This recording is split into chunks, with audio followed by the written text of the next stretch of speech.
I think welfare stepped in, and there was a report that she had too many children in her home, and so that's when they originally got put into foster care. I think by the time somebody called DCS, there was 7 kids and 2 adults in a 2-bedroom apartment. Before meeting Janis, I was living with my grandma and my 3 younger siblings. My grandma, she was probably my favorite person growing up.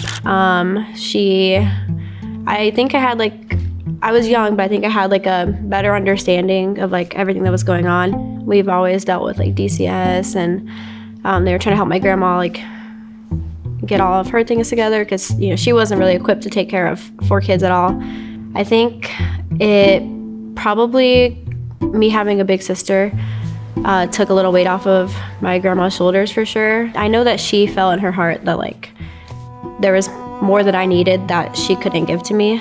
So I know she really loved Janis for that. Christine was her mama's name, and she was just the gentlest person. And I believe she took care of Destiny's cousins as well. I think welfare stepped in, and there was a report that she had too many children in her home, and so that's when they originally got put into foster care. I think by the time somebody called DCS, there was 7 kids and 2 adults in a 2-bedroom apartment. So not ideal. I think Destiny looked forward to kind of getting away with just me, with all the chaos. I say chaos, it's 3 younger siblings, but with all the transitions in the different homes, there was a lot. So it was just perfect one-on-one time just to give her a break. I was really happy because I know they described it as kind of another friend, another person to take you out and make sure you're getting enough attention kind of. And so that's kind of what I was going in thinking, but I definitely got a lot more out of it.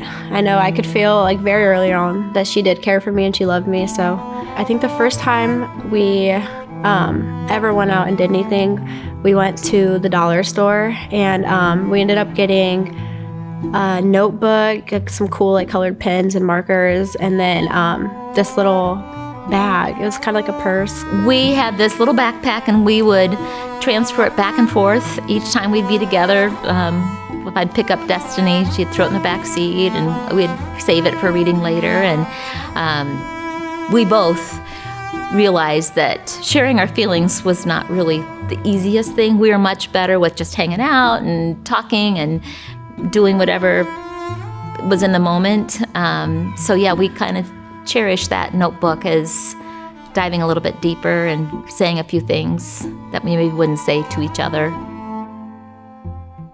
In our journey, I did not know what to expect. There's lots of different things you can do, and I just pictured that once a month I'd get together with her, we'd spend a few hours. Well, things dramatically changed soon into our relationship where her mama died unexpectedly. We were all at a football game, my foster mom included, for my middle school. And I remember we were all so excited because I think our team probably won.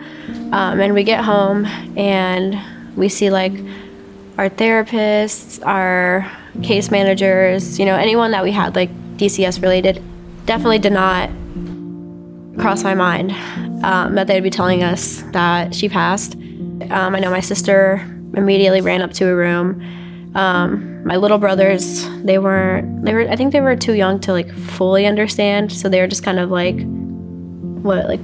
now? And I just remember my heart shattered.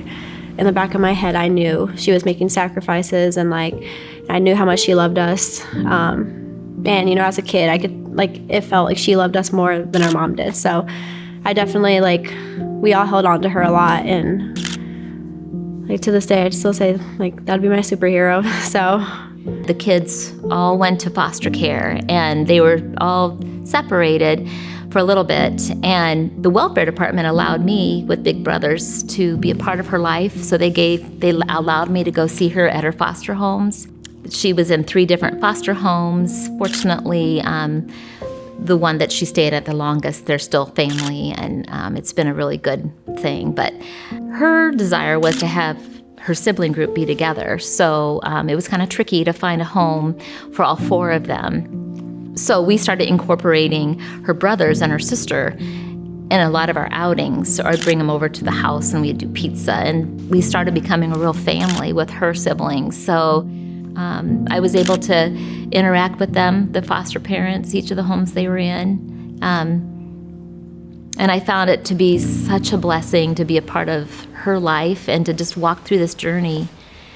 I'd probably say my favorite memory with her is when she first met Jordan.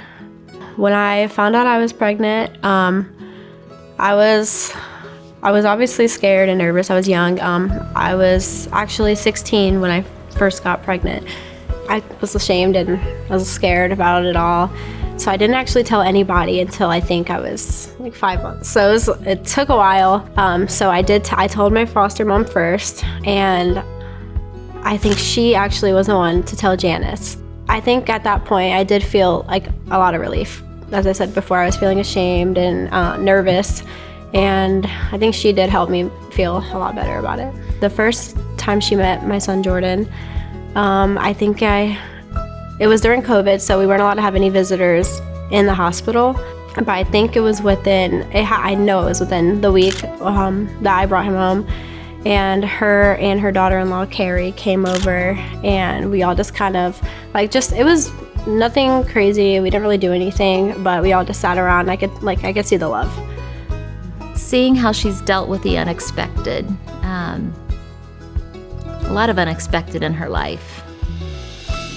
Being whisked away from one home to another, with or without her siblings. I can't imagine what she has endured, and just her peacefulness that she's had through it all, and the strength in what she's shown, going through high school, getting good scores, being in college, being a single mom, working. I don't know what I would be doing without Janice and her support and her love, especially with my grandma passing. So I think that everybody deserves a chance to experience having a big sister or big brother. Having a big sister has definitely helped me be the person that I am today, and I'm pretty proud of myself. So I'm thankful for the program.